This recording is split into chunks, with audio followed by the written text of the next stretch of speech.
इन 15 में से 5 राज्यों में कांग्रेस का खाता भी नहीं खुला था, जबकि बीजेपी ने 3 राज्यों की सारी सीटें जीत ली। साथ ही 15 राज्यों में से 7 राज्य ऐसे थे जिनमें कांग्रेस को सिर्फ 1 सीट मिली। यात्रा वाले 15 राज्यों में असम में कांग्रेस को सबसे ज्यादा 3 सीटें मिली। भारत जोड़ो न्याय यात्रा पर कांग्रेस, आप देख रहे हैं कांग्रेस और बीजेपी की ये टक्कर हम कुछ देर में करेंगे, लेकिन पहले ये रिपोर्ट दें। सवाल उठा कि यात्रा शुरू कहां से होनी चाहिए। कोई लोग कह रहे थे कि वेस्ट में शुरू होनी चाहिए, कोई कह रहे थे ईस्ट में शुरू होनी चाहिए, और मैंने साफ कहा कि अगली भारत जोड़ो यात्रा सिर्फ मणिपुर से ही शुरू हो सकती है और कहीं से नहीं शुरू हो सकती। किसको कितना न्याय मिलेगा ये पता नहीं, लेकिन इतना जरूर है कि अपने साथ होता अन्याय देखकर एक के बाद दूसरा कांग्रेस का नेता छोड़ रहा है। शायद नरेंद्र मोदी जी के लिए, बीजेपी और आरएसएस के लिए मणिपुर हिंदुस्तान का भाग ही नहीं है। आपका जो दुख है, आपका दर्द है, वो उनका दुख, उनका दर्द नहीं है।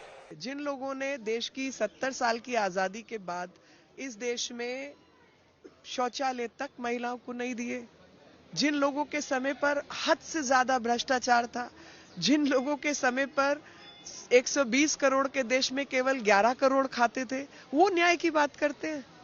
जो हर जालिम से टकराएगी वो आंधी बनाऊंगा, नए अंग्रेज आए हैं नया गांधी बनाऊंगा। देश को न्याय की आवश्यकता है, इंसाफ की आवश्यकता है, जरूरत है, और वो न्याय दिलाने के लिए राहुल गांधी निकले हैं।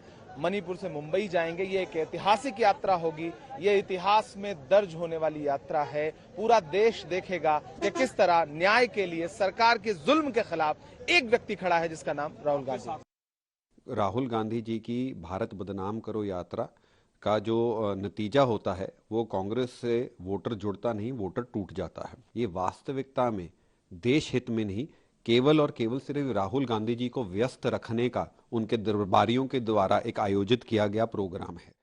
लोगों के अंदर एक नफरत सी फैल गई थी, आज वहां पे मुझे एकता का दरिया तैरता दिखाई पड़ा। ये यात्रा की सफलता की गारंटी है। भाजपा तोड़ेगी, कांग्रेस जोड़ेगी। भाजपा अन्याय करेगी, कांग्रेस न्याय करेगी। बारी बारी सब राहुल गांधी जी का साथ छोड़ रहे हैं। जो पिछली न्याय यात्रा में राहुल गांधी के साथ चले थे, भारत जोड़ो यात्रा में जो राहुल गांधी के साथ चले थे, वो न्याय यात्रा में उनसे पहले ही न्याय लेकर अलग चले गए हैं। आज मुझे जो लग रहा है कि आज शिंदे जी के नेतृत्व में, मोदी जी के नेतृत्व में और शिंदे जी के शिवसेना के माध्यम से, बाला साहेब की शिवसेना के माध्यम से मुंबई में, महाराष्ट्र में, देश में, महाराष्ट्र सरकार के माध्यम से, नरेंद्र मोदी जी के नेतृत्व में केंद्र सरकार के माध्यम से हम देश, मुंबई और महाराष्ट्र की जनता की अधिक बेहतर सेवा कर सकेंगे। देखो, उनका ट्वीट आपने पढ़ा होगा, तो वो ट्वीट में लिखा कि वो विकास के लिए जा रहे हैं। 10 साल से हमारी सरकार नहीं थी, उनका विकास रुक गया होगा।